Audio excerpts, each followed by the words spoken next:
Hello everybody and welcome to this simple object pooling tutorial. Today we'll be learning how to write a simple object pooling system in less than 40 lines. So to start off, we're going to do a little bit of setup work on our scene here. So we're going to make a sphere and we are going to make an empty and we're going to name this manager.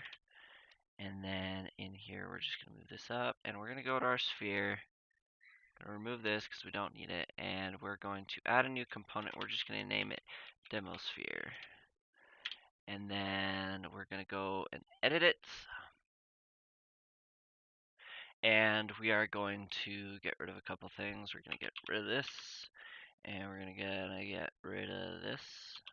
Alright, so the way our object pooling system is going to work is we're going to have our objects that we're going to pull, and instead of deriving from mono behavior, we're going to derive from our own custom script that we're going to write right now. We're going to name this pooled object.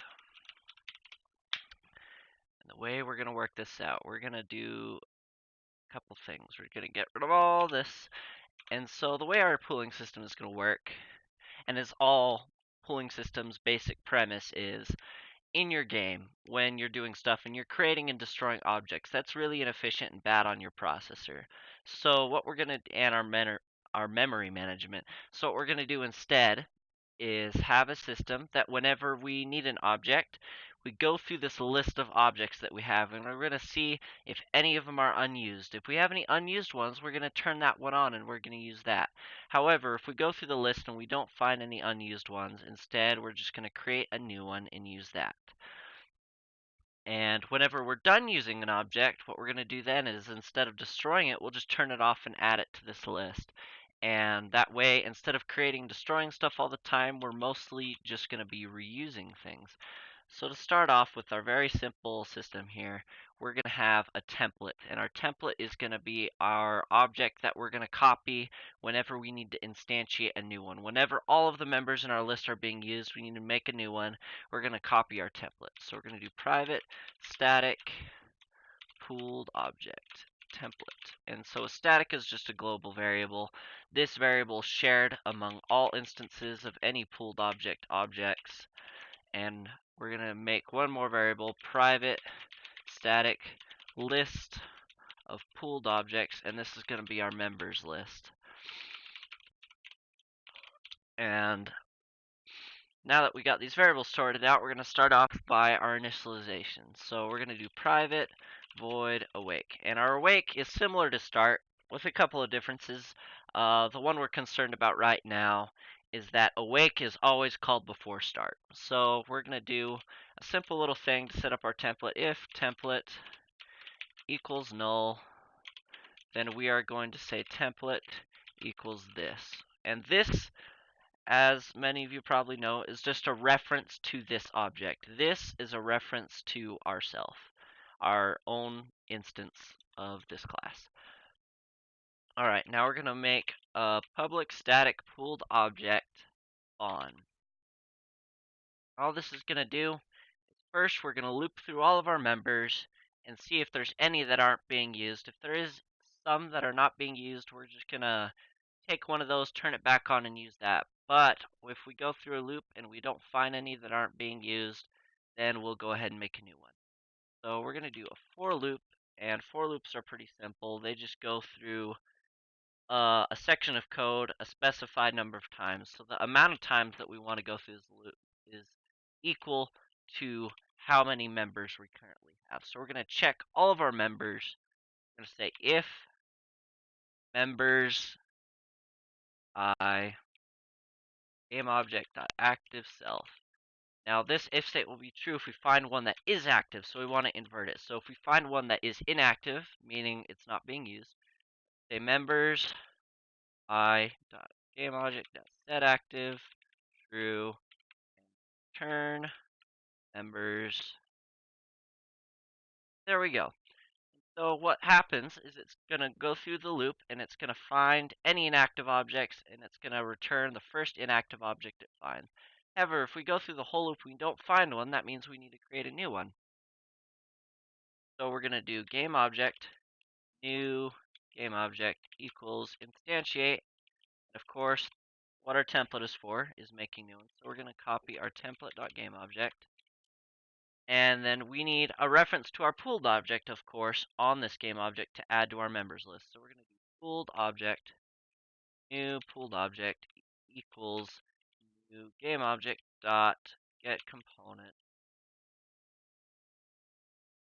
There we go, very simple. And then we're going to add members dot add new pooled object, and then we're going to return object. Of course, the whole point of this system is to make our games run more smoothly, and so we want to be very mindful of creating these variables right here. This is creating 2 heap allocations, which won't be very efficient, so we can actually reduce this to 1 pretty easily by simply getting this section and just replacing the new game object where we use it right here. Since this returns a game object, we can just put it in place of that game object variable. Another way we can make this more efficient is in our for loop here, the only place where we use our indexer variable is to access an index of our members array. But since we're never using the I for any mathematical operations or anything, we can actually make this part slightly more efficient as well. So instead of using a for loop, we'll use a for each. And this does almost the same thing, except you don't have an access to an integer index of where you are in the loop. So we're going to do for each pooled object, and then we're going to give it a name, in members. So this is going to loop for each pooled object in members. Very simple. So pooled object, this variable right here represents the one that we're looping on right now. So we're going to do if not po dot game object dot active self. Then we are going to do pooled object dot game object dot set active true turn object. There, that does the exact same thing. All right, now that we got our spawn function and we recognize that the way we decide whether or not an object is being used or not is whether or not it's active, we'll make a small little kill function right here. So public void, this one is not static because this is specific to the object you're using. Name it that. And then we're just going to do game object dot set active false. And that's all that does. There we go, our simple object pooling in 37 lines. And if we want, we can actually do a little fancy trick right here. Instead of using the curly braces, we can just use this. That's a lambda expression. We just do game object dot set active false. So, and if we get rid of these 3 white spaces right here, this would be 31 lines. That's really short. That's pretty cool. All right, now that we got this set up, got our demo sphere, what we got to do is instead of deriving from mono behavior, we'll derive from pooled object. The way this works is pooled object derives from mono behavior, and demo sphere derives from pooled object. So demo sphere has access to all of the pooled object stuff, and the pooled object has access to all the mono behavior stuff, and therefore demo sphere has access to all of the pooled object and all of the mono behavior. Very nice. Now we're going to go back to our scene here, and we're going to add one script to our manager to manage and facilitate a test to see that this works. So we're going to do manager. We'll just make this a new script. Edit it. All right, in our start, we're going to say, we're actually going to make a void wrapper. We're going to say pooled object equals object dot spawn. This will spawn one of our cubes for us, and we'll get it returned right here. And then what we're going to do is po dot invoke. The way invoke works is you just give it a method to invoke and how long after. So it'll spawn one, and 5 seconds later it'll get rid of it. It'll return it to the pool. So in here,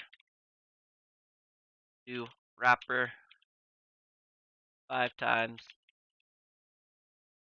Then it'll be returned to the pool 5 seconds afterwards, and then 10 seconds we're gonna do invoke wrapper 10 seconds. There we go. So the way this is gonna work is it's gonna spawn 5, then return them, then spawn 5, then return them over the course of the 15 seconds.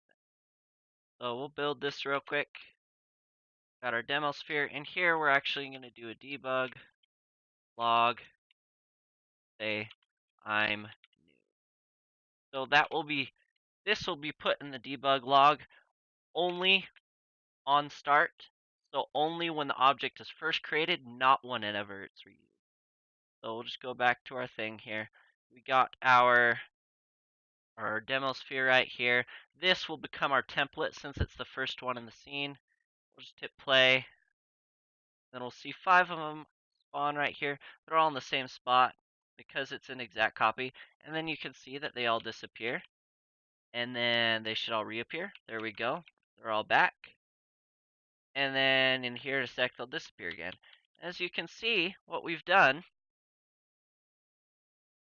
is in here, we effectively create 5, then we destroy 5, then recreate 5, and then destroy 5. So if we were to not use an object pooling solution, we would be doing 10 create calls and 10 destroy calls.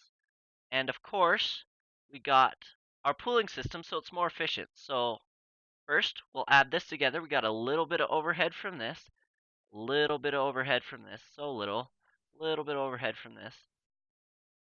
And then we have 5 initial instantiations, and then they turn off, which is super tiny, and then turn on, and then turn off, and then when we end the game, there's 5 destroys.